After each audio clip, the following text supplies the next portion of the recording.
బాగుండదు. ఈసారి ఖచ్చితంగా ఎస్ చెప్పాలని చెప్పాను. ఇన్సిడెంటల్గా అంతా తెలిసిన వ్యక్తులు శంకర్ రాజేంద్ర ప్రసాద్ గారు మా అనంతపురం అంటున్నారు. ఎందుకంటే అనంతపురం జిల్లాలో చాలా రోజులు చేశాను. గురుప్రసాద్ గారు క్రిమినల్ లా గురించి చెప్తా ఉంటే ఎంతసేపు అయినా వినొచ్చు. ఆయన మామూలుగా అంటే ఇప్పుడు ఎలాగైతే శ్రీనివాస్ గారు వారి అభిప్రాయం ఒక కేసు గురించి ఎలా ఏర్పరచుకున్నారు, గురుప్రసాద్ గారు నా దగ్గర చాలా కేసులు చేశారు. ఒక రేప్ కేసు, ఆ రేప్ కేసులో ఇన్ కెమెరా జరపాలి. పీపీ గారు ఉంటారు, డిఫెన్స్ కౌన్సిల్ ఉంటారు, జడ్జి గారు ఉంటారు, టైపిస్ట్ ఉంటారు. అంతే. ఎంతసేపు పడుతుందండి అన్న గురుప్రసాద్ గారు. అంటే ఎంతసారి 10 నిమిషాలు అయిపోతుంది. రేప్ కేసు ఏంటి 10 నిమిషాలు అయిపోవడం ఏంటి అని అనుకున్నాను. అలా అది ముందుగా ఒప్పందమో లేదా క్రాస్ ఎగ్జామినేషన్ యొక్క ఫలితమో తెలియదు. కానీ మామూలుగా ఒక ఫిట్నెస్ని క్రాస్ చేసేటప్పుడు ఏదో యుద్ధం చేసేటట్టుగా అవతల వాడిని బెదిరించి భయపెట్టి క్రాస్ ఎగ్జామినేషన్లో కొన్నిసార్లు అది అవలంబించాలి. కానీ ప్రతిసారి ఎదుటివాడిని చూస్తానే అతను ఏదో శత్రువులాగా చూడడం. మన క్లయింట్కి అతడు శత్రువే, కానీ ఎదుటి పార్టీ వకీలు కానీ సాక్షి కానీ మనకు శత్రువు కాదు. ఆయన చాలా చక్కగా నైస్గా దగ్గరికి వెళ్ళి ముద్దాయిని చూపించి అతనంటే నీకు ఇష్టం కదమ్మా అన్నారు. అవునండి అని. మీ భర్తకు తెలిసినందువల్ల నీవు కంప్లైంట్ ఇచ్చావు కదా అన్నాడు. అవునండి, దట్స్ ఆల్. సో ఈరోజు నాకు ఈ 2 విషయాల గురించి మాట్లాడుతున్నారు. Interlocutory applications and execution decisions. Interlocutory applications లేనిది కేసులు ఉండవు.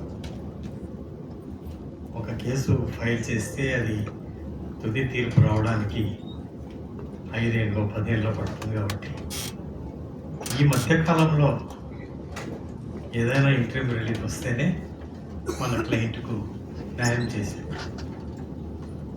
లేదా అబద్ధం కేసు వేసినప్పుడు ఇంటర్వ్యూ రిలీఫ్ రాకుండా అడ్డుకోగలిగితేనే న్యాయం చేసేది.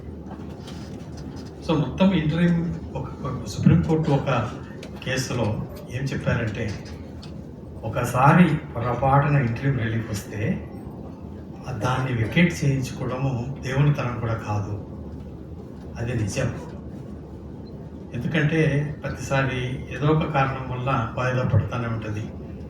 ముఖ్యంగా హైకోర్టులో ఒకసారి ఇంటర్వ్యూ ఆర్డర్ వచ్చిందంటే దాన్ని వికెట్ చేయడం చాలా కష్టం. సో ఇంటర్వ్యూ ఆర్డర్ యొక్క ప్రాముఖ్యత ఇంకా మీకు తెలియంది కాదు. సో ఇంటర్లాక్యూటరీ ఆర్డర్ అంటే ఏంటి? ఇంటర్లాక్యూటరీ ఆర్డర్ అంటే an order passed during the pendency of litigation.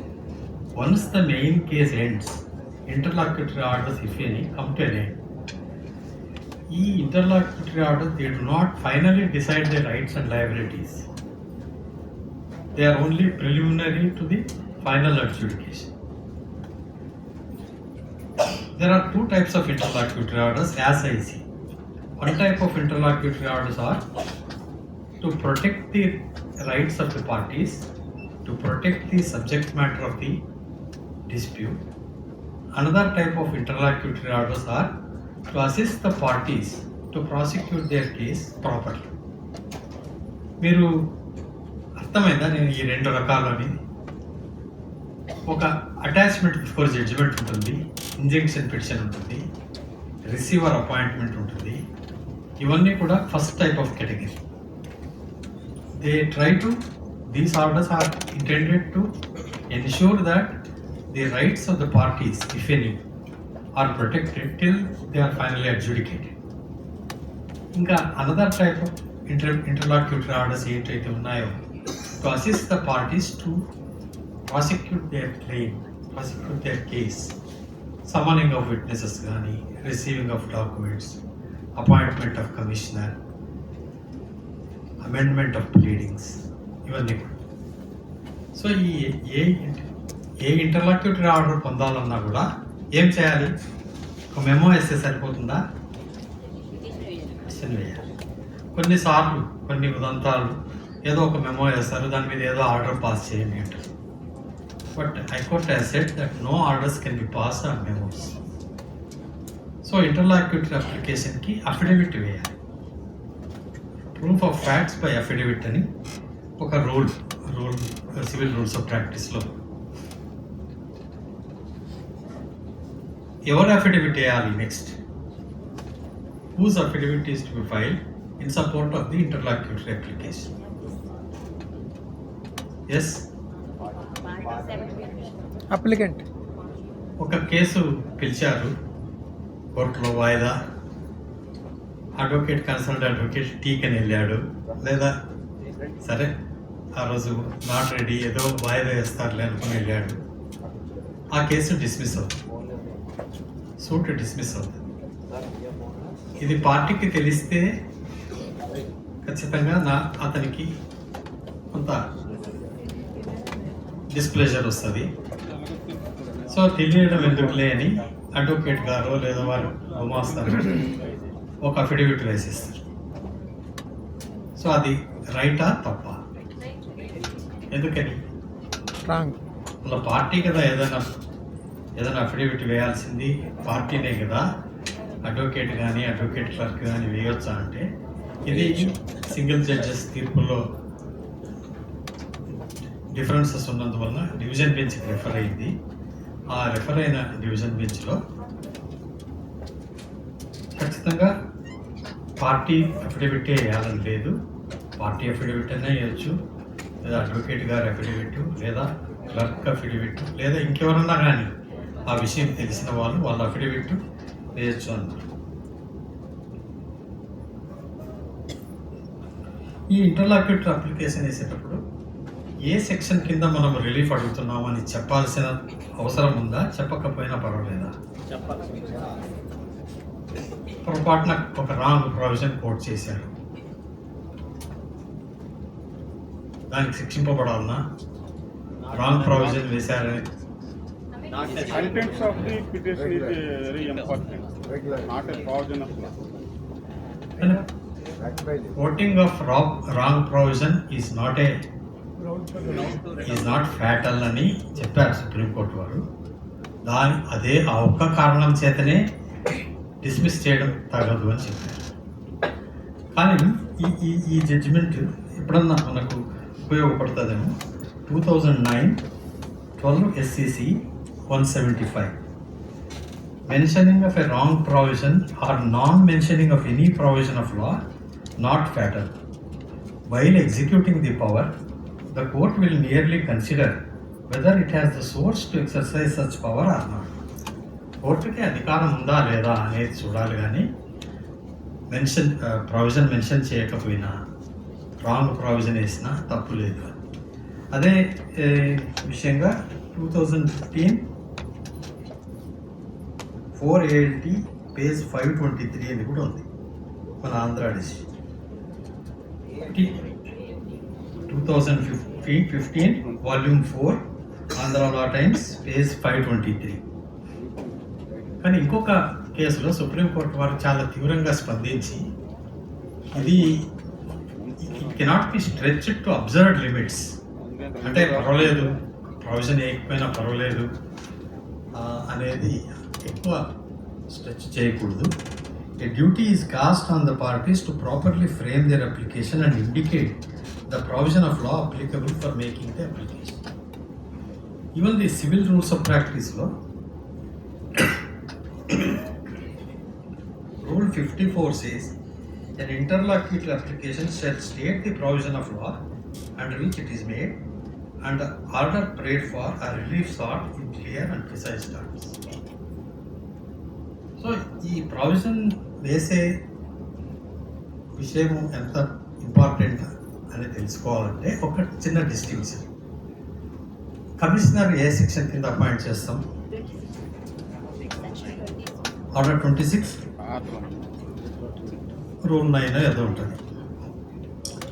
So ఇంకెక్కడన్నా ఉందా ఒక కమిషనర్ని అపాయింట్ చేసి ఇన్స్పెక్షన్ చేయవచ్చు అని? ఎక్కడండి ఆర్డర్ 39లో ఏమన్నా ఉందా?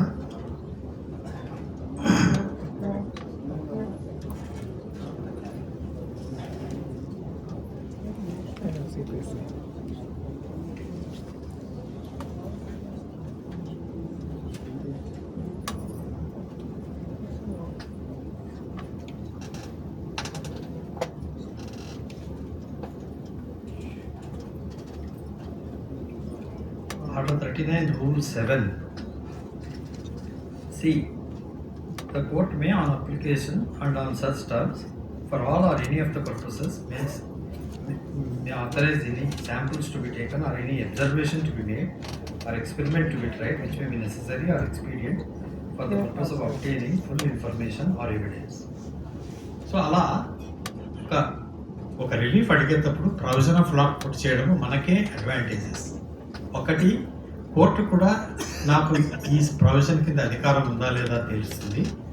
రెండవది కూడా కొన్నిసార్లు ఆ ప్రొవిజన్ చదవడం వలన ఇప్పుడు అరెస్ట్ బిఫోర్ అరెస్ట్ ఈపీ వేస్తాము లేదా అరెస్ట్ బిఫోర్ జడ్జిమెంట్ అడుగుతాము. He is about to leave or he is about to dispose of all his properties అనేటివి రెండు ఇంపార్టెంట్ ఇంగ్రీడియంట్స్. సో ఆ ప్రొవిజన్ మనం చదివినట్లయితే ఆ కంటెంట్స్ వచ్చేటట్టుగా అఫిడవిట్ డ్రాఫ్ట్ చేస్తాం. So it is very necessary to quote correct provision of law and also to state the prayer correctly. There is a purpose in indicating the nomenclature in clear and precise manner. Though it is the substance and not the form which is material, that cannot be a reason to quote an inappropriate provision of law and then say, don't look at the nomenclature. The care and caution which is required to be taken cannot be diluted to observed limits. This is Supreme Court Order 2004, Volume 6, SCC 26. So ఈ interlocutory orders యొక్క importance అంటే trial court lawyer ఎంత శ్రమ పెట్టాలి, ఎంత శ్రద్ధ పెట్టాలి, what type of effort he should put in while arguing in interlocutory order అని అంటే many of these interlocutory orders are appealable orders. అవునా? ఇంజంక్షన్ కానీ, అరెస్ట్ బిఫోర్ జడ్జిమెంట్ కానీ, అటాచ్మెంట్ ఇచ్చినా తీసేసినా ఇవన్నీ కూడా appealable orders. They are all discretionary orders. Court ఇవ్వచ్చు, ఇవ్వకపోవచ్చు. సో ఒక సెటిల్డ్ ప్రిన్సిపల్ ఆఫ్ లా ఏంటంటే appellate court will not interfere with discretionary orders passed by the primary tribunal. ఇది మన ఇండియన్ లాలో సెటిల్డ్ ప్రొపోజిషన్.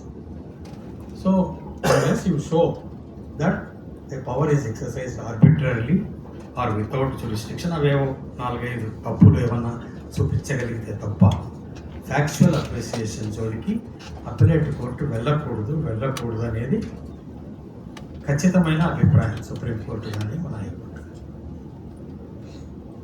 సో ఇక్కడ గెలిస్తేనే గెలిచినట్టు, హైకోర్టులో చూసుకుందాంలే అని అంటే కుదరదు, ఎస్పెషలీ డిస్క్రిషనరీ ఆర్డర్స్.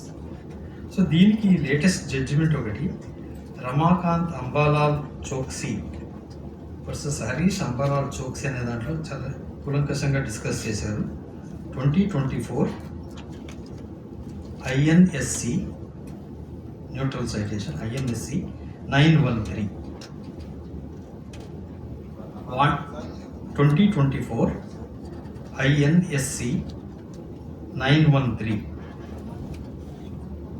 ఇందులో participate Ramakant Ambalal Choksi CHOKSI versus Harish Ambalal Choksi. ఇందులో వాండర్ అని ఒక జడ్జిమెంట్, ప్రింటర్స్ అనేది ఒక జడ్జిమెంట్, ఇవన్నీ కూడా పాత జడ్జిమెంట్స్ అన్ని రెఫర్ చేసి appellate court should be slow to disturb the order of the trial court with regard to the discretionary orders. So మీ మీద ఎంత బాధ్యత ఉందో మీరు చూసుకోవచ్చు. అలాగే ట్రయల్ కోర్ట్ జడ్జెస్ కూడా ఈ ఆర్డర్స్ పాస్ చేసేటప్పుడు చాలా శ్రద్ధగా ఉండాలి. నేను నన్ను అక్కడికి కూడా జ్యుడిషియల్ అకాడమీ కూడా పిలుస్తుంటారు, అక్కడ కూడా ఇదే చెప్తూ ఉంటాను, మీ ఆర్డరే ఫైనల్. అప్పీల్లో వాళ్ళకి తీరని నష్టం జరిగిపోతుంది అప్పలేట్ కోర్టు ఇంటర్ఫియర్ కాకపోతే. సో ఇది ఎలా ఒక స్టాండర్డ్ ఏ విధమైన సర్కమ్స్టెన్సెస్లో ఇలా ఇంజెక్షన్ ఇవ్వచ్చు అనేది కొంచెం ముందుకు వెళ్ళినాక చూస్తాము. సో ఈ one of the more common day to day interlocutory orders దేంట్లో వస్తాయంటే ఇంజెక్షన్స్, టెంపరరీ ఇంజెక్షన్స్. సో ఈ టెంపరరీ ఇంజెక్షన్స్కి ఏమేమి ప్రావిజన్స్ ఉన్నాయండి? Relevant provisions specific relief 36 to 40. Section 94, order 39. ఇవి రెండు కాకుండా ఇంకేదన్నా ప్రావిజన్ ఉందా? Specific relief act. సిపిసిలోనే ఇంకేమన్నా ప్రావిజన్ ఉందా? సెక్షన్ 94 అండ్ ఆర్డర్ 39 కాకుండా సర్వరోగ అదే నివారణ ఉంది కదా, 151 కూడా saving of insurance. So apart from that మీరు చెప్పినట్లు మనము స్పెసిఫిక్ రిలీఫ్ యాక్ట్లో section 36 to 41 of specific relief act కూడా ఇంపార్టెంట్. ఈ సెక్షన్ ఒక వాదన ఏమొచ్చింది, ఒక ఆంధ్రప్రదేశ్ హైకోర్టులో ఒక వాదన ఏంటంటే స్పెసిఫిక్ రిలీఫ్ యాక్ట్లో సెక్షన్ 37 ఏదో ఉంది, అది మాత్రమే టెంపరరీ ఇంజెక్షన్ గురించి మాట్లాడుతుంది, మిగతావన్నీ కూడా పర్మనెంట్ ఇంజెక్షన్ కదా. కాబట్టి సెక్షన్ 36, 30, 38, 39, 40, 41 ఈ వీటిని మీరు ఎలా వాడుకుంటారు టెంపరరీ ఇంజెక్షన్ డిసైడ్ చేసేటప్పుడు అని వచ్చినప్పుడు జడ్జి గారు ఏమన్నారంటే specific relief act provisions permanent ఇంజెక్షన్కి మాత్రమే కాదు, టెంపరరీ ఇంజెక్షన్స్ కూడా మనం చూడాల్సి వస్తుంది అని. దీన్ని మనం ఒక సుప్రీంకోర్టు జడ్జిమెంట్ ఆధారంగా నేను చెప్తాను, తర్వాత దానికి ఒక ఏపీ హైకోర్టు కూడా ఉంది. సెక్షన్ 41 చూడండి. An injunction cannot be granted, example మాత్రమే ఇస్తున్నా. An injunction cannot be granted to restrain any B, section 41B, to restrain any person from instituting or prosecuting any proceeding in a court not subordinate to that from which the injunction is sought. So ఇక్కడ magistrate కోర్టులో ఒక suit వేస్తాడు, suit for declaration high court.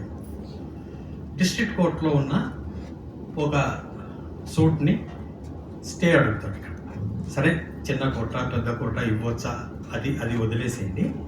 Section 41లో ఈ bar ఉంది, కానీ section 41 only applies only to permanent injection. కాబట్టి temporary ఇంజెక్షన్లో మీరు section 41 ఎందుకు చూస్తారు? ఆర్డర్ 39లో ఉన్నటువంటి రిక్వైర్మెంట్స్ సాటిస్ఫై అయితే నాకు ఇంజెక్షన్ ఇవ్వచ్చు కదా అని వాదన వస్తుంది. అప్పుడు చెప్పండి, కామన్ సెన్స్ వ్యూ ఏంటి? పర్మనెంట్ ఇంజెక్షన్ డిసైడ్ చేయడానికి 41 చదవాలన్నా నేను? 41 ప్రకారం ఇవ్వకూడదా? సో ఏదైతే ఫైనల్గా ఇవ్వకూడదో అది టెంపరీగా ఇవ్వచ్చా? ఏ రిలీఫ్ అయితే ఫైనల్గా కోర్టుకి ఇవ్వడానికి అధికారం లేదు అని స్పెసిఫిక్ రిలీఫ్ చెప్తుందో అటువంటి రిలీఫ్ టెంపరరీ ఇంజెక్షన్కి ఇవ్వచ్చా అంటే లేదు. సో కాబట్టి ఈ సుప్రీంకోర్టు జడ్జిమెంట్ కానీ ఏపీ హైకోర్టు జడ్జిమెంట్ కానీ ఈ స్పెసిఫిక్ రిలీఫ్ యాక్ట్లో ఉండే సెక్షన్స్ కూడా చూడాలి. ఒక where equally efficacious relief cannot be obtained అని కూడా ఏదో ఒక చోట ఉంటుంది. ఒక కేసులో ఒక మనీ రికవరీ సూట్ వేసాడు, మనీ రికవరీ సూట్ వేసాడో లేదా ఏదో డిక్లరేషన్ సూట్ ఏదో వేసాడు. వేసి అతను అడిగిన ఇదేంటంటే, నాకు అతడు బాకీ ఉన్నాడు డిఫెండెంట్, అతడు అంత పాస్పోర్ట్ వీసా అంత రెడీ అయిపోయింది, ఊరు వదిలి వెళ్ళిపోతున్నాడు, కాబట్టి ఇంజెక్షన్ ఇవ్వండి. Suit how it is maintainable, ఎందుకు నాట్ మెయింటైనబుల్ అంటాడు. నేను ఇంతకుముందు ఒక జడ్జిమెంట్ చెప్పాను, ఇప్పుడు గుర్తు రావట్లేదు. ప్రతి కేసులో కూడా కొంచెం జడ్జి గారికి అర్థం కాకపోయేసరికో లేదా వాళ్ళ సూపరింటెండెంట్ గారికి ఏదైనా ఇది కొత్తదనము అనిపించే లోపల to state how the suit is not maintainable అంటారు. ఎవరు చెప్పాలి సూట్ నాట్ మెయింటైనబుల్ అని? సెక్షన్ 9 ఏమంటుంది?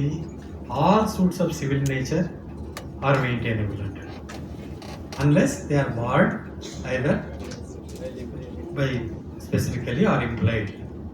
సో అలా బార్ ఉన్న ఆ అబ్జెక్షన్ తీసుకునేటప్పుడు in view of section so and so of land acquisition act or in view of section so and so of land encroachment act అక్కడంతా కూడా బార్ ఉంది. So అట్లా ఉన్నప్పుడు ఈ సూట్ ఎలా మెయింటైనబుల్ అని అడిగితే అర్థం ఉంటుంది. కానీ to state how the suit is maintainable, justice Krishna Iyer గారిది ఒక చక్కటి జడ్జిమెంట్ ఉంది.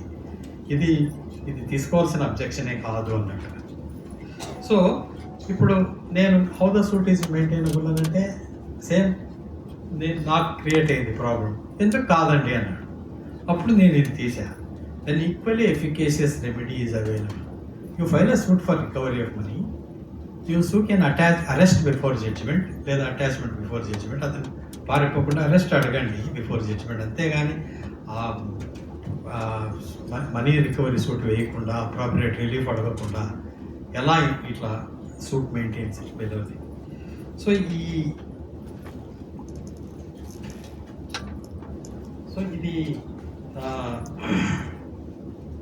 when the final relief cannot be granted in the terms sought for because the statute bars granting such a relief, temporary relief of the same nature cannot be granted.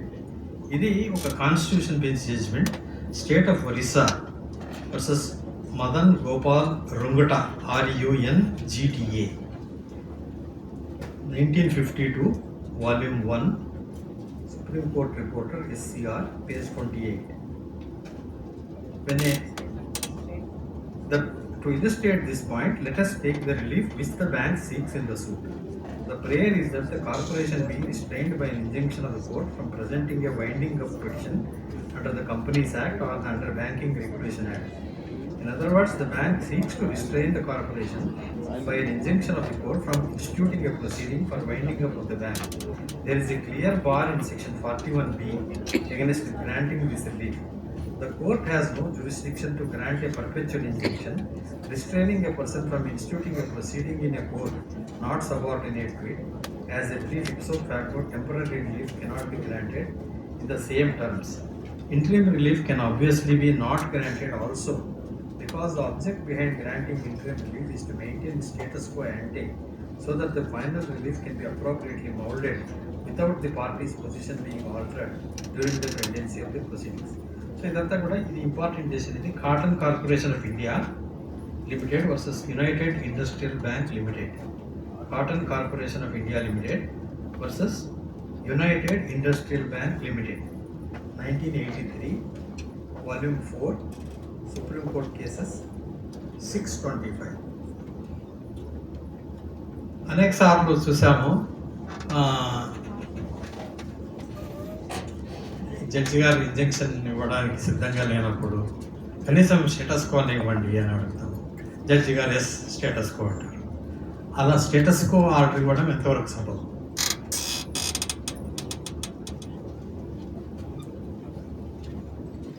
ఏం status quo అంటే అర్థం ఏంటి? What is the status? Who knows that status? ఏదన్నా as it is అనేది ఎవరు?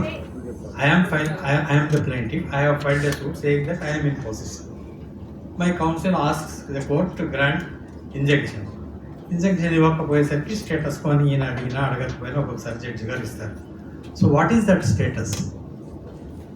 Unless you know what is the status as on that date, such orders of status quo cannot be passed.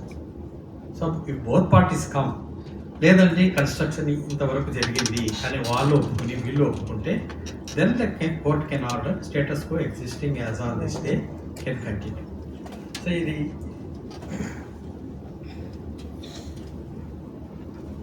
Order of status quo not to be passed without indicating what the status quo is. Kishore Kumar Khaitan versus Praveen Kumar Singh 2006 volume 3 supreme court cases 312. 2006 Volume 3 Supreme Court Cases 312.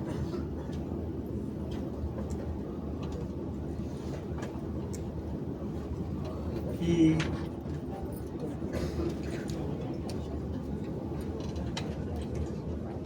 ఇంతకుముందు అనుకున్నాము ఈ order 39 section 94 కాకుండా 151 CPC కింద కూడా injection ఇవ్వచ్చు. అంటే where in cases not covered by order 39 కిందకి రానివి ఏమైనా ఉంటే సెక్షన్ 151 కింద కూడా ఇవ్వచ్చు అని AR 1962 supreme court 527 Manohar Lal versus Seth Hiralal leading judgment అది.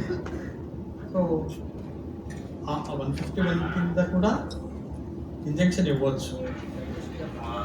ఏమండి ఏఆర్ 1962 సుప్రీం కోర్ట్ 527. ఇప్పుడు ఒక ప్రశ్న ఒప్పుకున్నాను. Manohar Lal versus Seth Seth Hiralal. The question then arises, is there any different requirement for grant of injunction under 151? Order 39 కింద ఏమేమి ఉండాలో మీకు అందరికి తెలుసు కదా.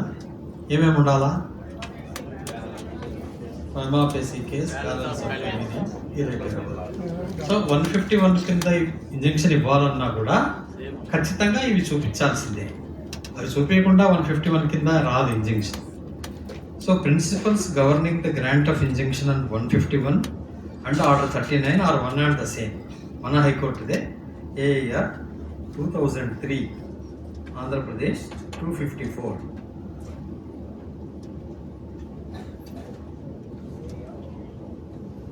AR 2003 Andhra Pradesh 254.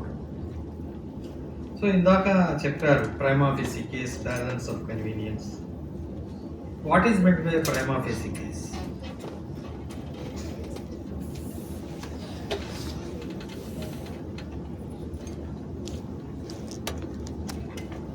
If the contents of ఏమంటే ప్రైమా ఫేసి అంటే the contents of FIR true. Prima facie means if the contents of the FIR are true, whether it is punishable or not. Civil. So prima facie case అంటే To show his bona fides, sir. huh? To show his bona fides. Huh? To show his bona fides. Prima facie అనేది Latin words. At first sight On the face of it. చూడగానే on the face. So కొన్ని రోజులు ఇది నడిచింది. On the face of it మంచి కేసా కాదా, ఇతనికి ఇవ్వవలసిన కేసా కాదా. కొన్నాళ్ళ తర్వాత ఇంకొక ఆర్గ్యుమెంట్ ఏమొచ్చిందంటే ఊకే ఏదో మంచి కేసు ఉందా కాదండి, ఫైనల్గా ఇతను గెలవగలడా, ఫైనల్గా whether there is any possibility of final success of the applicant in this matter. ఈ ఊపిసలాటలో we are also influence, our courts are also influenced by the foreign judgements.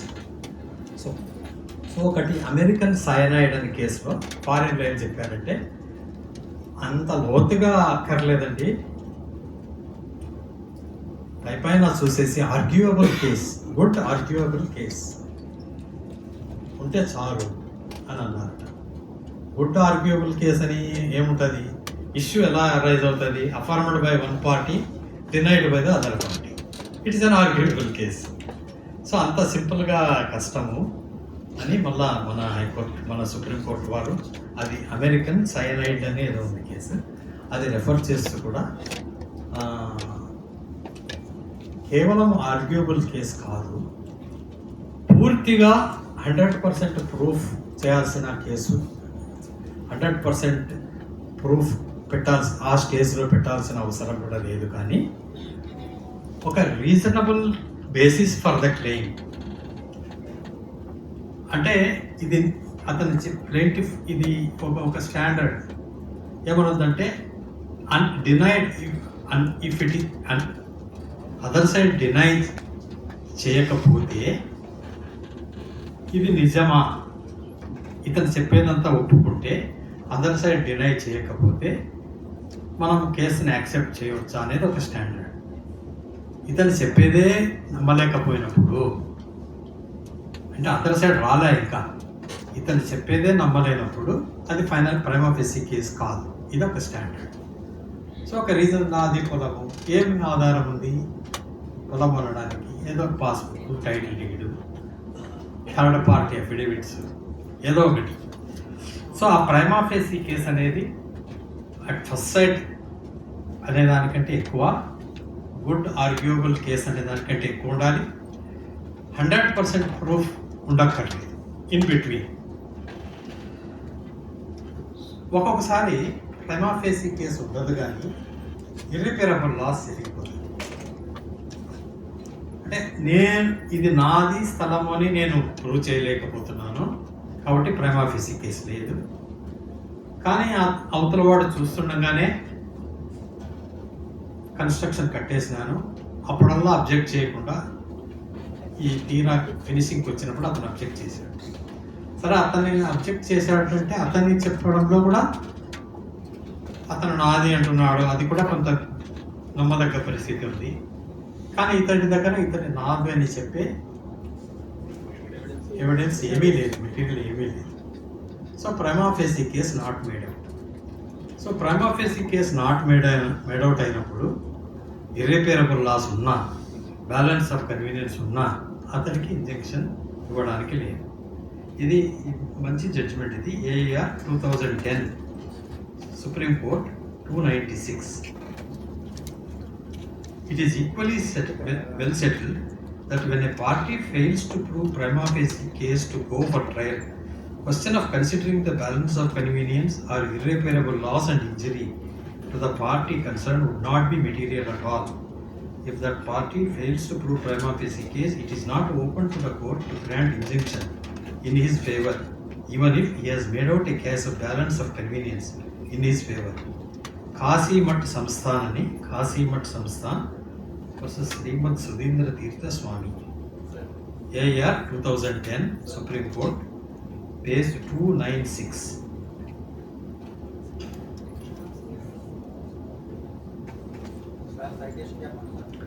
కాశీమఠ్ Samsthan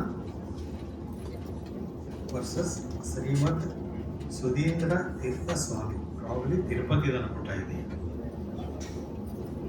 ఈ ప్రైమా ఫేసి కేసు ఏంటి అనేది 1958లోనే సుప్రీంకోర్టు వారు చెప్పారు. AR 1958 supreme court, Martin Burn limited, MARTIN BURN, Martin Burn limited versus RN Banerjee, AR 1958 Supreme Court 79. The Supreme Court has succinctly explained the concept of prima facie case. A prima facie case does not mean a case proved to the hilt, but a case which can be said to be established if the evidence which is led in support to the same were believed. అతను పెట్టినటువంటి evidence నమ్మితే అది prima facie case అవుతుంది. While determining whether a prima facie case had been made out, the relevant consideration is whether on the evidence led it was possible to arrive at the conclusion in question, or not whether that was the only conclusion which could be arrived at on the evidence. It has got only to consider whether the view taken is possible view on the evidence on record. So ఇది prima facie case అంటే ఏమైంది 1958లోనే చెప్పారు. ఈ మిగతా judgements రాసుకోండి. A R 1981 supreme court 1426,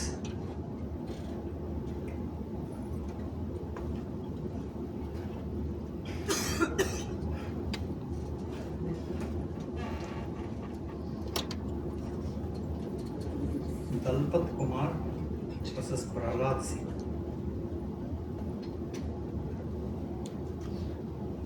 Shiv Kumar Chadha CHA DHA versus municipal corporation of Delhi,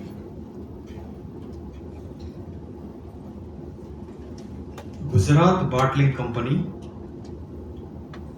Colgate Palmolive limited. ఈ last రెండు చదవండి. Gujarat bottling company versus Coca Cola company. ఇంకొకటి చూడండి, రెండు దిగ్గజాలు, Colgate Palmolive versus Hindustan Lever. ఇటువంటి వాళ్ళైతే పెద్ద పెద్ద వకీల్ని సుంకర్ రాజేంద్ర ప్రసాద్ గారు, నర్రాజ్ శ్రీనివాస్ గారు ఇట్లాంటి పెట్టుకుంటారు. మంచి కేసులా develop. Gujarat bottling versus Coca Cola, Colgate Palmolive versus Hindustan Lever. So ఈ ఇంజెక్షన్ ఈ చాలాసార్లు ఓసారి ఫస్ట్లో ఇంజెక్షన్ గ్రాంట్ చేసేటారు కోర్టు వారు. Even after contest, temporary ex parte ఇంజెక్షనే కాదు, కంటెస్ట్ తర్వాత ఇంజెక్షన్ గ్రాంట్ చేసేటారు. తీరా సూట్ డిస్మిస్ అవుతుంది. ఒక్కోసారి ఇంజెక్షన్ రెఫ్యూజ్ చేసేటారు, సూట్ డిగ్రీ అవుతుంది. మీరు మనం తరచుగా చూస్తుంటారు. సో ఈ సందర్భాల్లో ఒక ఇంగ్లీష్ జడ్జిమెంట్ ఏమని ఇచ్చాడంటే, జడ్జి గారు దీన్ని ఎలా వ్యూ చేయాలా, ఇంజెక్షన్ ఇవ్వాలన్నా వద్దా అని ఎలా వ్యూ చేయాలంటే, ఒకవేళ నేను ఈరోజు ఇవ్వబోయే తీర్పు రేపు ఫైనల్ జడ్జిమెంట్లో రివర్స్ అయితే అతి తక్కువ నష్టం కలగాలి ఎవరికి, ఆపోజిట్ పార్టీ. అంటే ఇవ్వవలసిన కేసులో ఇంజెక్షన్ ఇవ్వకపోయినా అనుకోండి, దానివల్ల ప్లేంటిఫ్కి నష్టం. ఇవ్వకూడని కేసులో ఇంజెక్షన్ ఇస్తే డిఫెండెంట్కి నష్టం. సో ఒకవేళ ఈ జడ్జిమెంట్ రేపు మొత్తం ఎవిడెన్స్ వచ్చాక రివర్స్ అయితే అతి తక్కువ నష్టం కలుగుతుందా లేదా భారీ నష్టం కలుగుతుందా? సో ఈ ఇంజెక్షన్ ఇచ్చేటప్పుడు కన్స్ట్రక్షన్ ఏ స్టేజ్లో ఉంది, మొత్తం కన్స్ట్రక్షన్ అయిపోయినాక, గృహ ప్రవేశం అయిపోయినాక వస్తాడు. ఇది నాకు గాలి రాదు, వెలుతురు రాదు, లేదా నా చోట నా ఆక్యుపై చేసుకున్నాడు, ఎన్క్రోచ్ చేసినాడు, ఇట్లాంటివన్నీ. So what is the stage of construction, at what stage he's trying to claim his rights, ఇవన్నీ కూడా వెరీ సీరియస్ కాల్స్ వస్తుంది. సో ఇంకొక ఇష్యూ ఈ ఇంజెక్షన్స్ విషయంగా, డిఫెండెంట్ ఇంజెక్షన్ అడగొచ్చా? ప్లేంటిఫ్ సూట్ వేశాడు, ఆ కేసులో డిఫెండెంట్ అడగొచ్చా ఇంజెక్షన్? కౌంటర్ క్లెయిమ్ ఉంటేనే ఇవ్వచ్చు అని ఒక జడ్జిమెంట్, లేదు ఇవ్వచ్చు అని కొన్ని జడ్జిమెంట్స్. సో దీని మీద సుప్రీంకోర్టు జడ్జిమెంట్ ఏది లేదు. ఈ జడ్జిమెంట్స్ చెప్తాను, ఇవి చదువుకోండి ఒకసారి. ఈ కర్ణాటక జడ్జిమెంట్ ఒకటి ఉంది, AR 1975 Karnataka 137, Sugandhabai versus Sullubai, AR 1975 Karnataka 137. తర్వాత AR 1957 Travancore and Cochin TC 286. తర్వాత 1982 ఏఆర్ 1982 అలహాబాద్ 333. తర్వాత ఏఆర్ 2015 కర్ణాటక 13.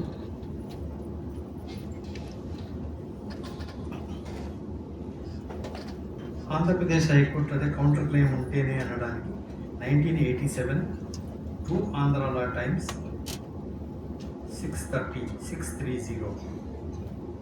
ఇంకొక కేసు ఆంధ్రప్రదేశ్కి 2004 లాసూట్ ఏపీ 1265. 2004 lawsuit AP 1265. రీసెంట్గా సుప్రీంకోర్టులో ఇలాగే కర్ణాటక హైకోర్టు డిఫెండెంట్ వేసిన పిటిషన్లో ఇంజెక్షన్ ఇచ్చారు. దాన్ని తప్పుపడుతూ సుప్రీంకోర్టుకి వెళ్ళారు. వెళితే అక్కడ SLP challenge the order of the Karnataka high court which affirmed the decision of the trial court granting temporary injunction in favor of the defendant. Supreme Court చిన్నగా has dismissed the SLP by holding that there are no grounds to interfere with the order of the reasoned order రాయలేదు. రాసింటే మనకు ఫైనల్గా defendant వేసిన పిటిషన్లో injection ఇవ్వచ్చా లేదా అనేది తెలిపోయింది. తర్వాత ఈ మ్యాండేటరీ ఇంజెక్షన్ ఇంటర్లాక్యూటరీ మ్యాండేటరీ ఇంజెక్షన్ ఇవ్వచ్చా లేదా ఫైనల్గానే ఇవ్వాలన్నా అంటే కొన్ని సందర్భాల్లో ఇంటర్లాక్యూటరీ మ్యాండేటరీ ఇంజెక్షన్ కూడా ఇవ్వచ్చు, కానీ ఎక్స్ట్రీమ్లీ గుడ్ కేసు ఉండాలి, ఎక్సెప్షనల్ సర్కమ్స్టెన్సెస్ ఉండాలి. AR 1990 supreme court 867. ఇది ఒక చదవండి, థామస్ గారి జడ్జిమెంట్ ఇది. Mandatory injection would be issued at the instance of defendant. Mandatory injection at the instance of defendant. Kerala judgment AR 1989 Kerala 81. అంటే వాడు జడ్జి గారు ఏమన్నారంటే ఆడ 39 కాకపోయినా 151 కింద ఇవ్వన్నారు కదా రిలీఫ్.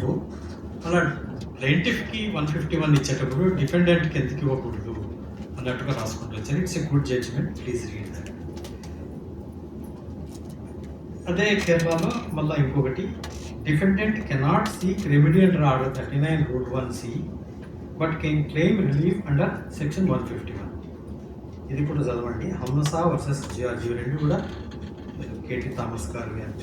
హంసా వర్సెస్ జార్జ్, మను సైటేషన్ ఉంది, మను /KE Kerala /366/1995.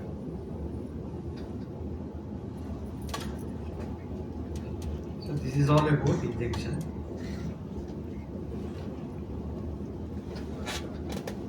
Another interlocutory application మనకు తరచూ వచ్చేది అమెండ్మెంట్ ఆఫ్ ప్లీడింగ్స్.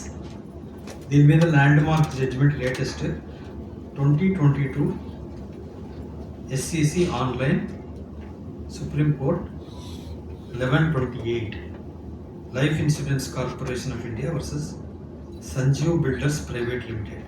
నేను ఇవన్నీ కూడా శుకర్ రాజేంద్ర ప్రసాద్ గారు షేర్ చేస్తుంటారు, అవుట్లో నోట్ చేసుకునేది.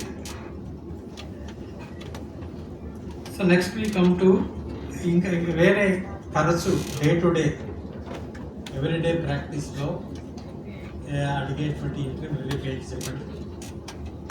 ఇంజెక్షన్ ఒకటి, ఇంకా ఏబీజే అటాచ్మెంట్ బిఫోర్ జడ్జిమెంట్. ఇందులో చాలా గందరగోళం అయిపోయింది. ఒక ఈ 76లో ఎప్పుడో సిపిసి అమెండ్ చేసినప్పుడు ఒక సబ్ రూల్ యాడ్ చేశారు.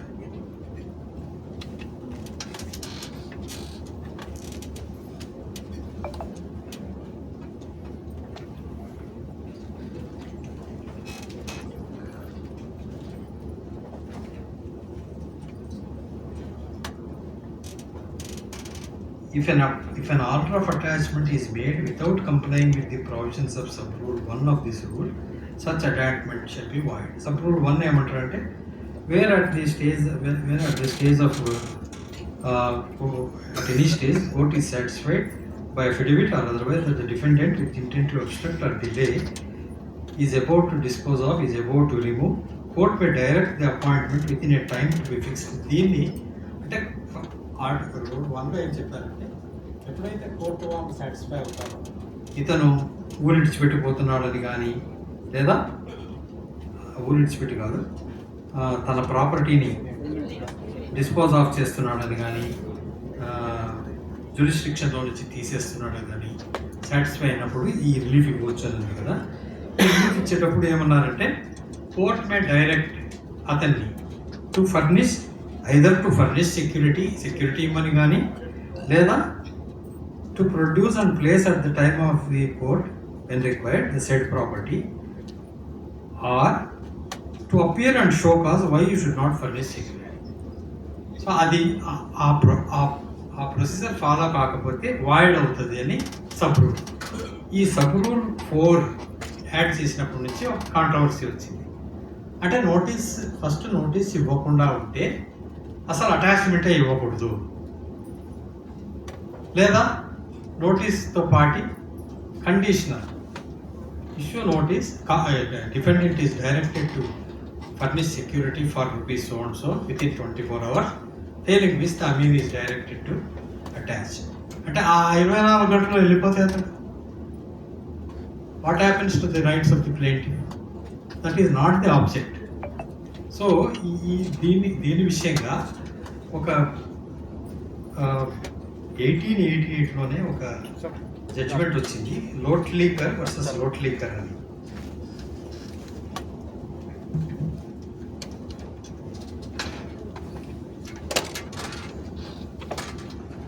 LOTLIKAR versus LOTLIKAR, judgment dated 27/7/1881, Bombay High Court, Mano/MH/0128/1881. LOTLIKAR versus LOTLIKAR, Manu / MH Maharashtra /0128/1880. ఈ కండిషనల్ అటాచ్మెంట్ అంటే ఏంటి అనేది వాళ్ళు చెప్పారు. The expression conditional attachment might mean an attachment to be made conditionally on the security not being furnished. అంటే మనం ఇప్పుడు judge గారు రొటీన్గా పాస్ చేస్తున్నది ఏంటంటే 24 గంటల లోపల నువ్వు సెక్యూరిటీ ఇవ్వు, లేని పక్షంలో నీ ప్రాపర్టీ అటాచ్ చేయబడుతుంది. The expression conditional attachment might mean ఇదొక meaning. An attachment to be made conditionally on the security not being furnished or cost shown by the prescribed way or ఇంకొక మీనింగ్ ఏంటంటే it might mean an immediate attachment of a provisional kind. Immediate attachment then and there of a provisional kind. Provisional అంటే temporary. Provisional kind conditioned to become, అంటే that provisional attachment will become absolute cleaner if security should not be furnished or cost shown according to the terms of order. The form సిపిసిలో లాస్ట్లో ఫార్ములు ఉన్నాయి, మనం ఎప్పుడు చదవం, లేదా సమావేశాలు ఉంటేనే చదవాల్సి వస్తాం. The form shows that the latter was the intention of the legislature.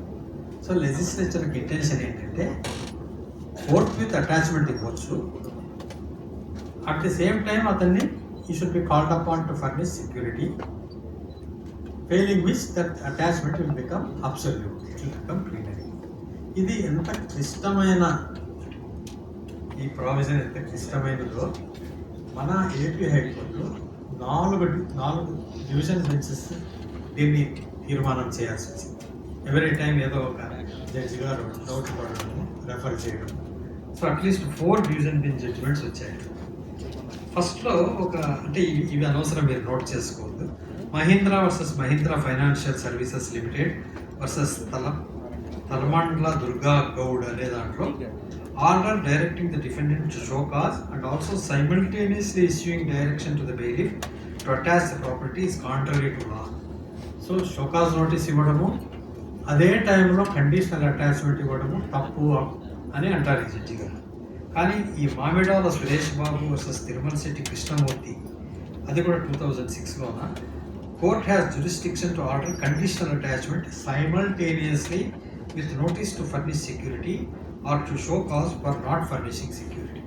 So అలా సింగిల్ జడ్జెస్ విభేదించినప్పుడల్లా the controversy has surfaced time and again, and the complexity is such that the dispute has been considered by division benches of the Honorable High Court on 4 occasions, yet there appear to be divergent views on ticklish issue. ఇది రాసుకుంటే 1991 Volume 2 Andhra Law Times 343 Yanamala Chandrareddy versus Nuvvula Chandramouli Naidu. So దీంట్లో ఏమన్నా అంటే the court can order conditional attachment also along with a show cause notice to be issued under order 38 Rule 51 CPC. ఇంకొక division judgment Deepika constructions versus Verikipati Radhakrishnaiah 2006 Volume 3 Andhra Law Times 308. It is well settled that conditional order of attachment could be passed without notice to the defendant. దీనికి సంబంధించిన 2 forms ఉన్నాయి, ఇప్పుడు చదువుకోండి. లాస్ట్లో form number 5 and form number 7 appendix F4 attachment before జడ్జిమెంట్కి సంబంధించిన 2 forms warrants, form number 5 and form number 7. Please read these 2 judgements. ఇప్పుడు నా ఉద్దేశం ఏంటంటే కండిషనల్ అంటే ఇంటరిమ్, ఎట్లయితే ఇంటరిమ్ ఇంజెక్షన్ అని అంటున్నామో ఎక్స్పార్టీగా, అలాగే కండిషనల్ మీన్స్ ఇంటరిమ్. ఈ అటాచ్మెంట్ ఇచ్చినంత వలన అతనికి జరిగే నష్టం ఏమీ లేదు, ఎందుకంటే అతనికి వచ్చి ఇది వికెట్ చేయండి, విత్డ్రా చేయండి అని అతను నేను సెక్యూరిటీ ఫర్నిష్ చేయాల్సిన అవసరం లేదనన్నా సాటిస్ఫై చేయొచ్చు, లేదా సెక్యూరిటీ ఇస్తున్నానన్నా చెప్పొచ్చు. ఏదో ఒక కారణం చేత ఇది విత్డ్రా చేయండి అని అతనికి ఒక పోస్ట్ డెసిషనల్ ఆపర్చునిటీ అంటాడు. ఒక డెసిషన్ తీసేసుకున్నాం, అయినా అతనికి హియరింగ్ పోస్ట్ డెసిషనల్ ఆపర్చునిటీ ఇచ్చారు కాబట్టి ఇందులో తప్పేమీ లేదు. కండిషనల్ అంటే interview. Immediate attachment of a provisional nature, అది ఇందాక చెప్పాను కదా. సో నా ఉద్దేశం ప్రకారం 4 రకాల ఆర్డర్లు పాస్ చేయొచ్చు జడ్జి గారు. ఒకటి, only an order directing the defendant to show cause why you should not be directed to furnish security. Loosely called judge గారికి ఆర్డర్స్ ఏమి ఇవ్వాలనిపించలేదు, ఆర్డర్ ఇష్యూ అర్జెంట్ నోటీస్ అన్నారు. So to show cause why you should not furnish security.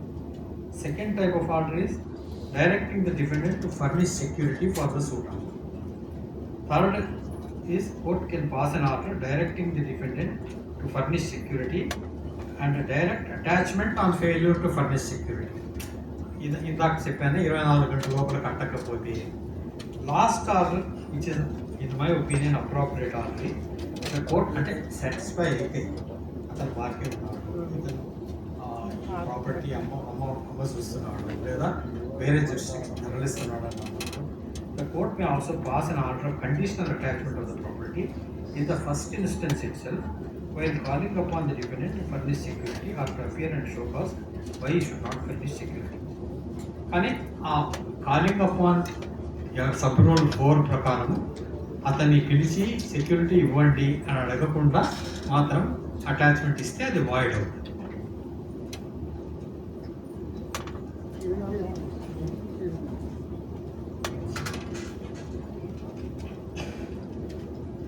So this is all about interlocutory orders. అంటే time constant ఉంది. So ఇంకా ఈ ఇంజెక్షన్స్లో అసలు ఇంతకుముందు సూట్ వేసినప్పుడే ఇంట్రీమ్ అటాచ్మెంట్ అనేవారు, అది ఏళ్ళ తరబడి జరిగే సూట్ అయ్యేది. కానీ ఇప్పుడు మార్గాన్ స్టాన్లీ మ్యూచువల్ ఫండ్లో టైం లిమిట్ పెట్టండి. సో ఆ 14 days 2 weeks 3 weeks అంటాం, తర్వాత మళ్ళీ ఎక్స్టెండ్ చేస్తూ పోవాలి. ఇంకొక మెయిన్ ఇంపార్టెంట్ ఏంటంటే ఇంజెక్షన్ ఇచ్చినా సరే ఆ ఫైనల్ ఇంజెక్షన్ అయిపోయినాక అప్పీల్ అవుతుంది. కానీ ఆడ 39 ప్రకారం 30 days లోపల ఇంజెక్షన్ పిటిషన్ చేయాలి. క్యాన్సల్ అని కాదు, డిసైడ్ చేయాలి, కన్ఫర్మ్ చేయడమో అబ్జల్యూట్ చేయడమో. కానీ చేయని పక్షంలో ఏం చేయాలి? అతను కాదు, డిపెండెంట్ నోరు పట్టుకుంటాను. డిఫెండెంట్ బాధ ఏంటి ఉన్నా ఎక్కడికి వెళ్ళాలి? అతడు జడ్జి గారు వినట్లేదు, కౌంటర్ వేసాడు, రెడీ చెప్తున్నాడు, టీ అన్నారు, కాలా అన్నారు. అప్పుడు ఏం చేయాలి? అప్పీల్ వేయాలి. ఎవరు చెప్పింది అప్పీల్ వేయాలి? ఎవరు చెప్పలేదు? అప్పీల్ వేయచ్చా? అప్పీల్ అనేది ఇందాక నేను చెప్పాను, to state how the suit is maintainable అంటే జడ్జి గారికి అధికారం లేదు, ఎట్లా మెయింటైనబుల్ అని అడిగే అధికారం లేదు. కానీ అప్పీల్ వేస్తే ఏ ప్రావిజన్ కింద అప్పీల్ వేస్తున్నామని అడిగే హక్కు జడ్జి గారికి ఉంటుంది. ఎందుకంటే అప్పీల్ అనేది it's a creature of statute. So order 43 కింద ఇటువంటి కేసులో ఎక్స్పర్ట్ ఇంజెక్షన్ ఇచ్చారు, నెల రోజులైనా కూడా జడ్జి గారు తీర్మానం చేయడం లేదు, ఈయనకేమో తీరని నష్టం కలుగుతూ ఉంది, అప్పీల్ వేసుకునే భాగ్యము లేదు ఆర్డర్ 43 కింద. దీని కారణంగా సుప్రీంకోర్టు ఏమన్నారంటే, ఒకవేళ ఆ 30 రోజుల లోపల ఆయన జడ్జి గారు 30 రోజుల లోపల తీర్మానం చేయకపోతే, చాలా సీరియస్గా చెప్పారు జడ్జి గారు, అప్పీల్ చేసుకోవచ్చు 30 days లోపల డిసైడ్ చేయకపోతే. ఇంకా చాలా చెప్పారు. ఆ జడ్జి గారి మీద కాన్ఫిడెన్షియల్ రిమార్క్స్ పాస్ చేయొచ్చు.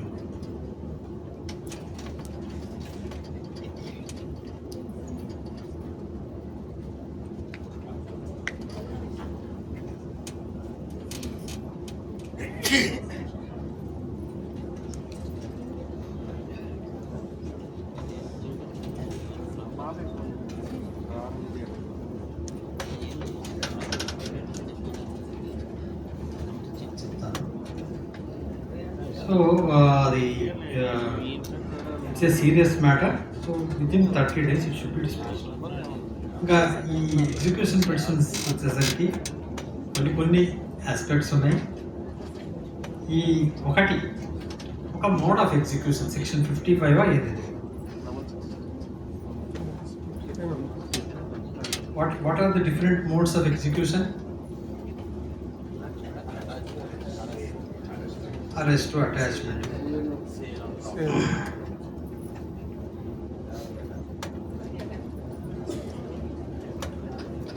For 51 powers of the court to enforce execution by delivery, attachment, arrest. ఇప్పుడు మెయిన్గా ఈ మనీ సూట్స్లో అరెస్ట్ అటాచ్మెంట్ రెండు ఉంటాయి. నేను అరెస్ట్ తీపి వేస్తే జడ్జి గారు, ఎందుకంటే అతనికి ఏదైనా ప్రాపర్టీ ఉంటుంది కదా attachment, to state how this arrest TP is maintainable without exhausting the remedy, ఇట్లాంటివి జరుగుతూ ఉంటాయి. కాబట్టి mode of execution decree holder has the choice. It is not for the court to dictate terms to the decree holder. But ఎప్పుడైనా simultaneous attachment అడిగి simultaneous execution అడిగినప్పుడు కోర్టుకి description లేదని చెప్పలేము, కానీ డిగ్రీ హోల్డర్ చెప్పిన దాని మీద మనం సాటిస్ఫై కానప్పుడే ఎక్స్ట్రీమ్ స్టెప్స్ పోవాలి. సో ఈ మోడ్ ఆఫ్ అటాచ్మెంట్ మీద కొన్ని ఉన్నాయి. Wear the law prescribes several modes of execution, the decree holder is at liberty to choose any one of the modes. Decree holder can choose any mode of execution of the decree available under the court. The executing court cannot insist upon the court to follow a particular mode. ఇవి ఒకటి రెండు రాసుకోండి.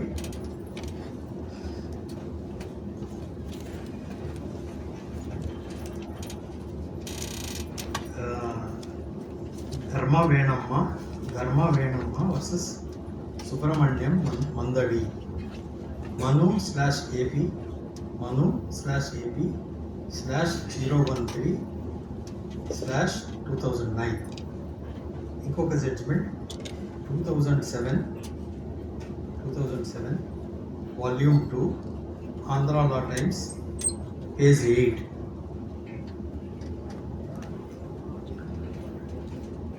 Supreme court కూడా in Shyam Singh 1993 1 Supreme Court cases 693. The Supreme Court, while recognizing existence of the right in the decree holder to resort to simultaneous execution of the decree through more than one method, simultaneous execution, arrest అడుగుతాడు, attachment అడుగుతాడు ఇంకొక simultaneous execution of the decree through more than one method provided under 51, however equally recognized existence of discretion of the court to order simultaneous execution of the decree. It is held that while exercising such discretion, the court must act in a judicious manner. ఇది మన హైకోర్టుది CRP 610 of 2015, Robert De Silva versus Tikkana Chinna దేవుడు.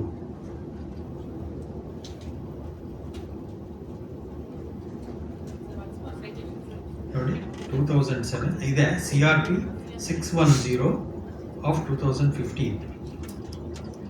So ఇక్కడ ఈ మెయిన్గా ఇప్పుడంతా government servants తప్ప ఎవరు దొరకడం లేదు JDRs డబ్బులు వసూలు చేసుకోవాలనుకుంటే. ఈ చిట్ ఫండ్ వాళ్ళు వీళ్ళంతా కూడా మీకంతా తెలుసు, గవర్నమెంట్ సర్వెంట్స్నే ష్యూరిటీస్గా పెట్టుకుంటారు. సో ఇక్కడ కొన్ని ఈ పెన్షన్ గ్రాట్యుటీ ఇవి అటాచబుల్లా కాదా ఇవి gratuity may be attached. Gratuity may be attached.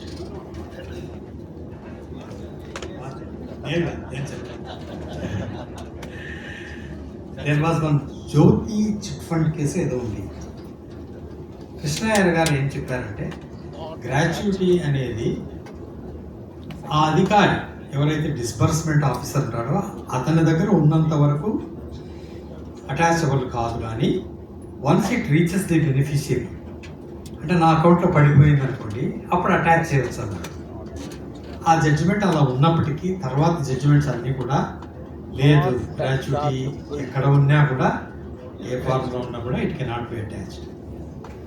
Radhe Shyam అని రాసుకోండి, ఇది కెనాట్ బి అటాచ్డ్.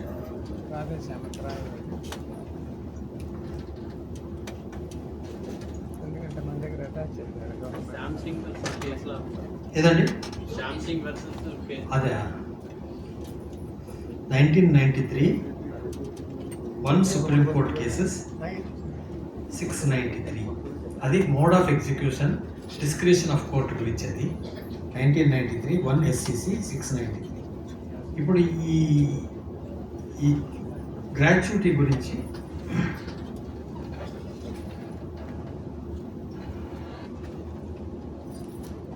సార్ ఇప్పుడు గ్రాట్యుటీ రికవరింగ్ ఆఫీసర్ వాళ్ళే రికవర్ చేశారు, అది ఎలా అవుద్దా? సేమ్ డిపార్ట్మెంట్ వాళ్ళే ఎర్లియర్ ఇప్పుడు 10 years బ్యాక్ ఓవర్ పేమెంట్ అయిందని గ్రాట్యుటీలో రికవర్ చేశారు. అది మనకి దేని కింద రికవర్ చేశారో తెలియదు. అదే ఓవర్ పేమెంట్స్ అయినాయని చేశారు. చేయొచ్చు. ఇప్పుడు అది కాదు సబ్జెక్ట్. అదే గ్రాట్యుటీలోనే కట్ చేశారు. డిగ్రీ హోల్డర్ ఆపోజిట్ పార్టీ మీద వేసినప్పుడు బాకీకి కాదు అటాచ్మెంట్.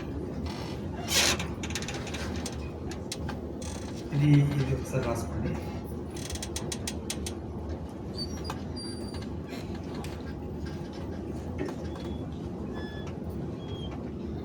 థర్డ్ పార్టీ ఇచ్చేవాడే కాబట్టి వాడు కట్ చేసుకుంటారు.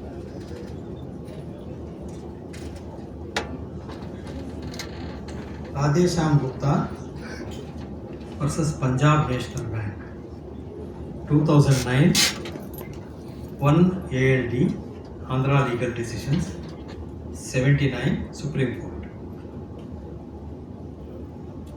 దీనికంటే ముందు జ్యోతి చిట్ ఫండ్ కేసు అని ఉండేది. అందులో ఏమన్నారంటే అతనికి చేరిన తర్వాత it loses the stamp gratuity.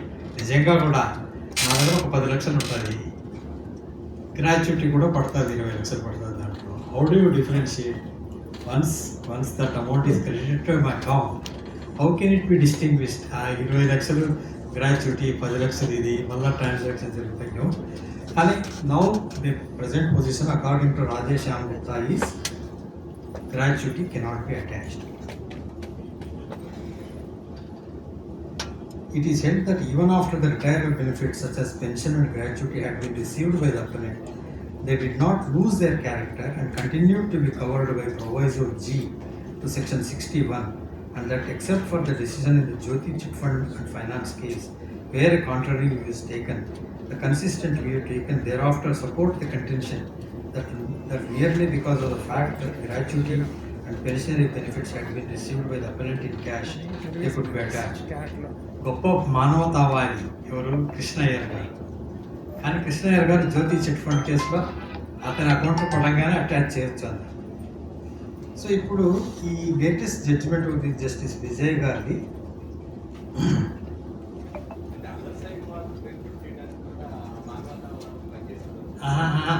నేను అనేది అంతటి వారే అరెస్ట్ గురించి మనకు జాలీ జియార్జ్ తెలుసు కదా, మీన్స్ అనేది ఎలా ప్రూవ్ చేయాలా ఏమని. కానీ ఆయన అది రైట్ అవును, అతను డబ్బు ఇచ్చాడు కదా, అతని డబ్బు వాడుకున్నాం కదా. దానికి మన హైకోర్టులో ఒక జడ్జి గారు ఓపీఎం అని పెట్టారు. ఓపీఐయుఎం కాదు, OPM, other peoples money you cannot benefit at the cost of others. So ఇది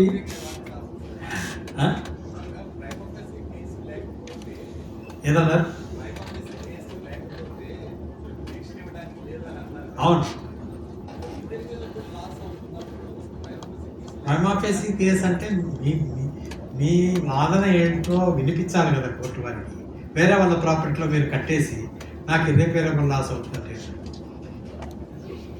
ఈ పెన్షన్ అండ్ గ్రాట్యుటీ గురించి latest judgment Kandrakota KNDRA KOTA Kandrakota fountain FOUTEN versus Jampana Veera Venkateswararao.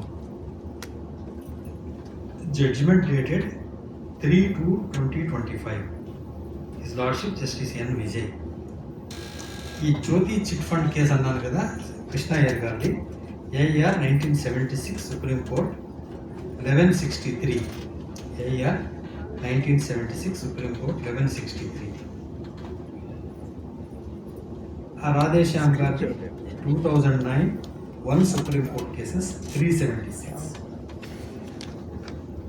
So సుఖ రాజేంద్ర ప్రసాద్ గారు కానీ ఇంకొక గారు చెప్పాలి వెదర్ అంటే ఈ గ్రాట్యుటీ అండ్ పెన్షన్ అమౌంట్ అతను పెన్షనర్కి బెనిఫిట్ అతను ఉంటాడు కదా, అతనికి పడ్డప్పుడు as per this judgement it is exempted from attachment.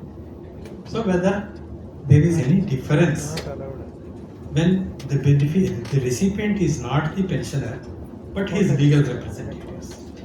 Does it make any difference whether it becomes estate of the deceased in the hands of LRs, whether it is liable for attachment? అనేది ఒక Madras high court చేయవచ్చు, Madras high court కూడా అట్లా చేయవచ్చు.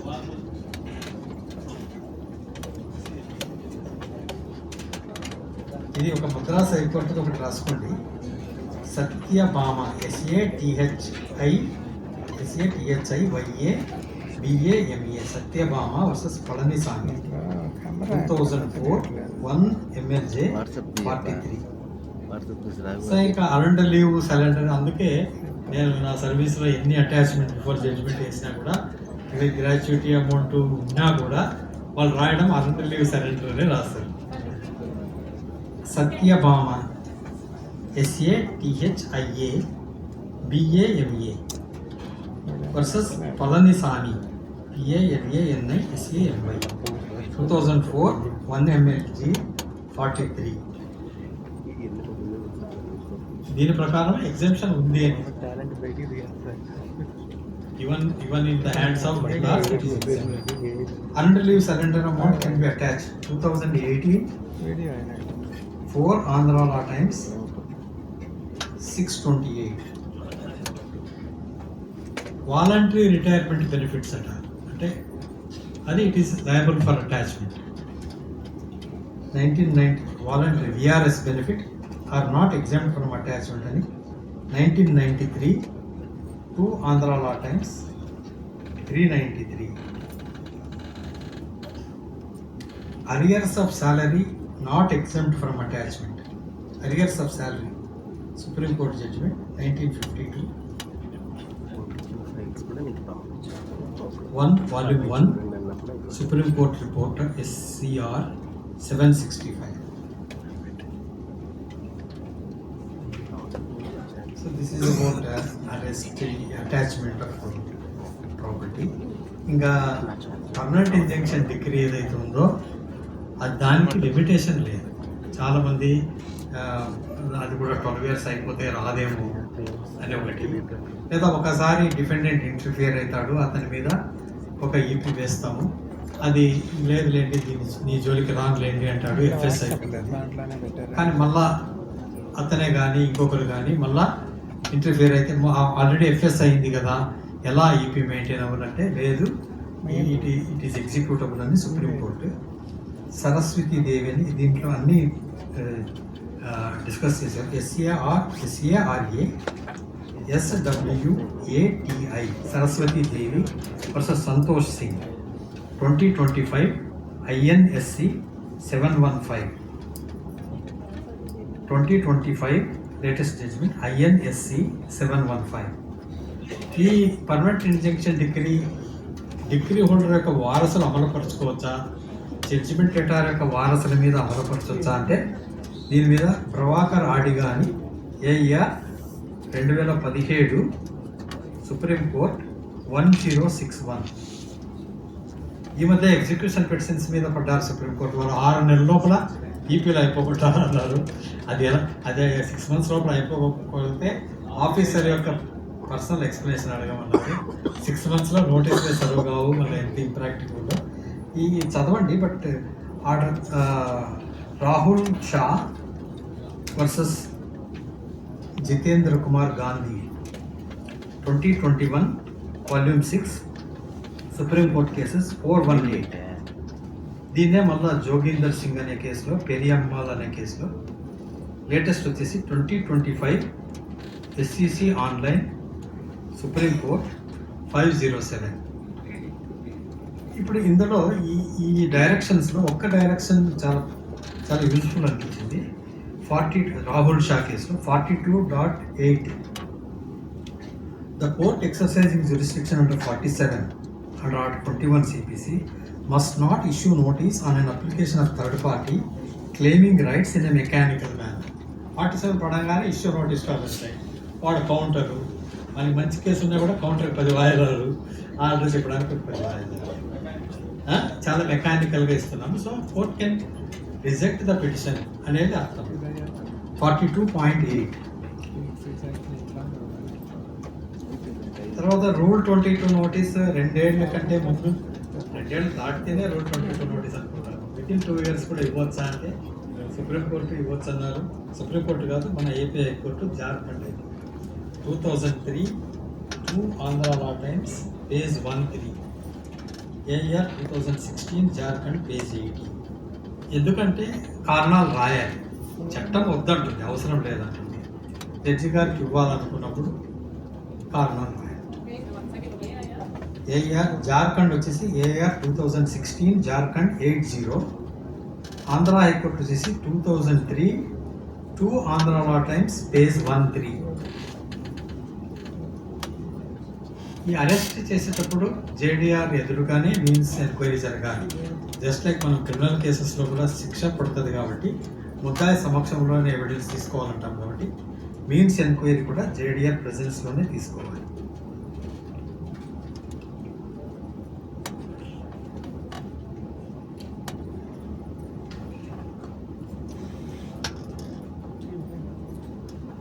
ఈ section 5 ఈపీలకు apply అవుతుందా లేదా అనేది మన ఒక పెద్ద చర్చ.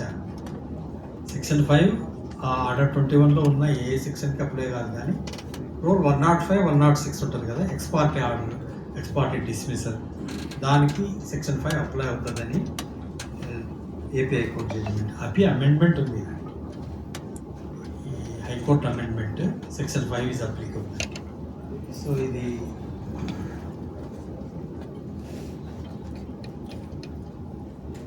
సాదే రంగస్వామి అనేది కేసు.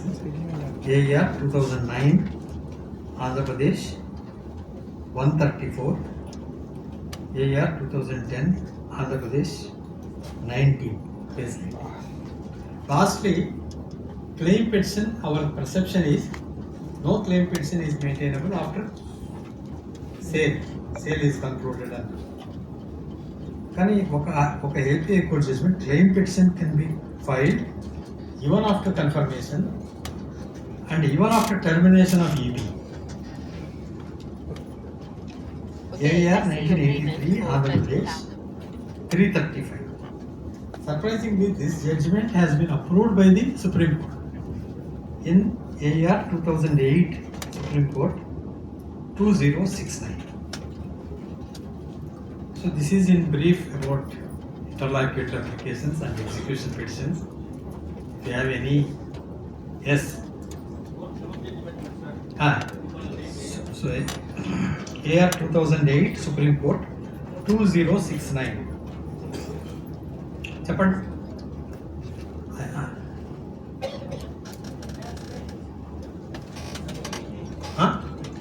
దగ్గర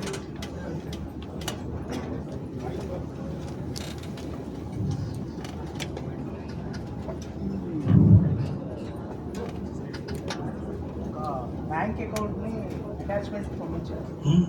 EP amount is, the decree amount is 10 lakhs. Benefits of the pensioner got 30 lakhs. All the amounts of the అదే పెన్షన్ అండ్ గ్రాట్యుటీ ఉంటే అటాచబుల్ కాదు. all the mixed amounts was in the అదే అదే how do you decide 30 lakhs pension ఎంత, ఇది ఎంత అనేది?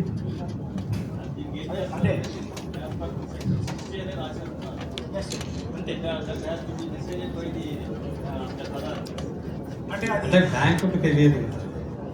Only total amount is freezing. అర్థమైంది. వాట్ ఈస్ ద రిలీఫ్ అదే, we can get? అంటే if you can establish that out of 30 lakhs 20 lakhs is the pension amount, other 10 lakhs can be attached. Okay, if at all that be the case, you know, the only thing is the amount, how the court can conclude that this amount is attachable, the rest of the amount is not attachable. I can show that this is the pension amount. నాకు వస్తుంది కదా, The only నేను JDR అనుకోండి, Okay. నాకు తెలుస్తుంది కదా pension ఎంత వచ్చింది, గ్రాట్యుటీ ఎంత వచ్చింది. నా దగ్గర రికార్డు ఉంటుంది, గవర్నమెంట్ దగ్గర రికార్డు ఉంటుంది, నా ఎంప్లాయర్ దగ్గర ఉంటుంది. సో చెప్తే అదే. Thank you.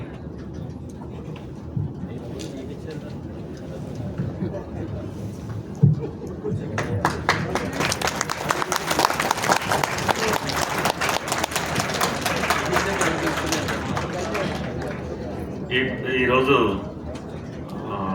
ఇంటర్లోకేటరీ అప్లికేషన్స్ ఐఏలు గురించి మనకి ఎంతసేపు చాలా కూలంకుషంగా చెప్పినటువంటి శ్రీ దత్తాత్రేయ గౌడ్ గారికి మన ఈ క్లాసుల తరపుని హృదయపూర్వక ధన్యవాదాలు తెలియజేస్తున్నాం.